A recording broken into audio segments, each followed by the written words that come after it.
శ్రీ విఘ్నేశాయ నమః, శ్రీరామాయ నమః, శ్రీ హనుమతే నమః. భక్తి ప్రేక్షకులకు స్వాగతం. కనుమ పండుగ శుభాకాంక్షలు. సంక్రాంతి పండుగ మరుసటి రోజును కనుమ అని అంటారు. ఈ కనుమ పండుగ నాడు కొన్ని కర్తవ్యాలు చెప్పబడ్డాయి. కనుమ నాడు కాకి కూడా మునుగుతుంది అని శాస్త్రం. అంటే ఏమిటంటే తప్పకుండా కనుమ నాడు స్నానం చేయాలి. అలాగే కనుమ నాడు కాకి కూడా ఊరు వెడలదు అని చెప్పి కూడా శాస్త్రం ఉన్నది. అంటే కనుమ నాడు ప్రయాణాలు చేయకూడదు. సహజంగా సంక్రాంతి పండగకి వచ్చినటువంటి వాళ్ళు కనుమ వెళ్ళాక మరుసటి రోజు ముక్కనుమ రోజున ప్రయాణం చేస్తారు తప్పితే కనుమ రోజు ప్రయాణం చేయకూడదు అని చెప్పి శాస్త్ర విధి. దానికి కారణాలు ఉంటాయి. అది మనం అర్థం చేసుకుని పెద్దలు చెప్పినటువంటి దాన్ని పాటించడం కర్తవ్యం.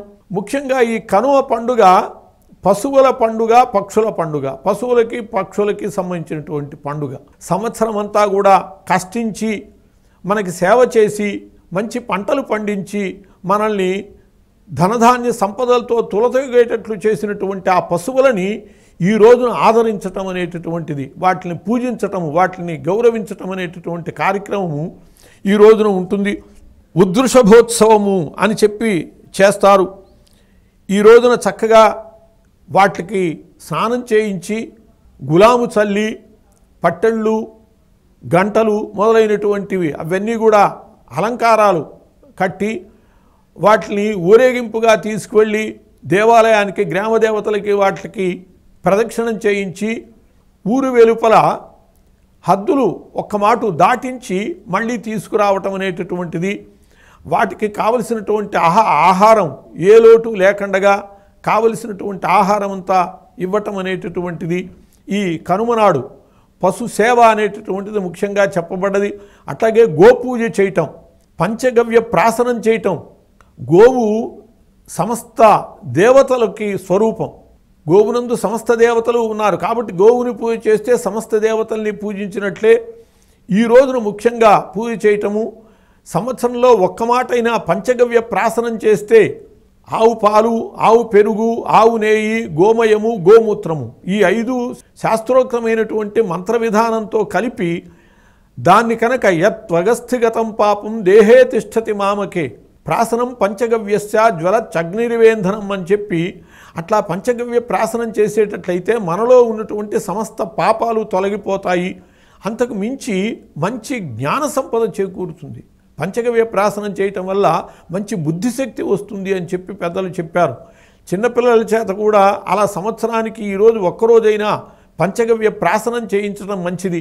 పాపక్షయం కోసమని షష్ఠిపూర్తి, ఉగ్రరథ శాంతి మొదలైనటువంటి కలాపాలలో, శాంతి కలాపాలలో ఈ పంచగవ్య ప్రాసనం చేయిస్తూ ఉంటారు. అటువంటి ఈ రోజున పక్షి పూజ కూడా చేయాలి అని చెప్పి చెప్పబడ్డది. పక్షులకి పూజ అంటే వాటికి కావలసినటువంటి ఆహారం ఇవ్వటమే.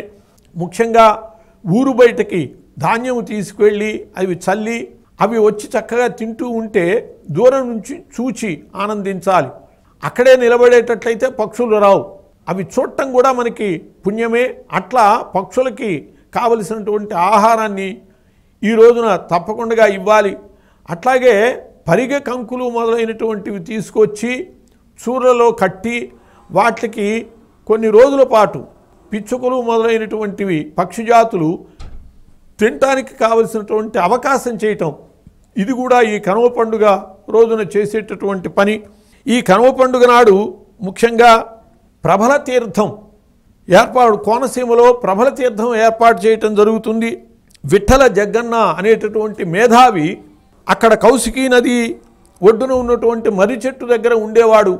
ఆయన ఏదో అక్కడ దేవతకి అపచారం చేస్తున్నాడు అని చెప్పి నవాబుకి చెప్పటము, నవాబు మనుషుల్ని పంపి ఈయన యొక్క విశిష్టతను తెలుసుకుని 400 ఎకరాల భూమి ఇవ్వటం జరిగింది. ఆ 400 ఎకరాల భూమిలో కూడా ఈ రోజున అద్భుతంగా ప్రభల వేడుక జరుగుతుంది. ముఖ్యంగా 11 ప్రభలు మొసలపల్లి భోగేశ్వర స్వామి ఆహ్వానం మీద వచ్చి ఇక్కడ వాటిని పూజించటమే దేవతా పూజతో సమానంగా స్వీకరింపబడుతూ ఉంటుంది. అలా ఈ రోజున ప్రభల తీర్థమే కాకుండా కుంభమేళాలో 2వ రోజు కార్యక్రమంలో భాగంగా కూడా ప్రయాగలో విశేషమైనటువంటి స్నానాధికాలు నిర్వహించుకుని పూజలు నిర్వహించుకునేటటువంటి రోజు.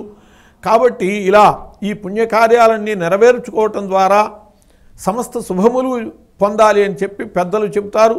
స్వస్తి.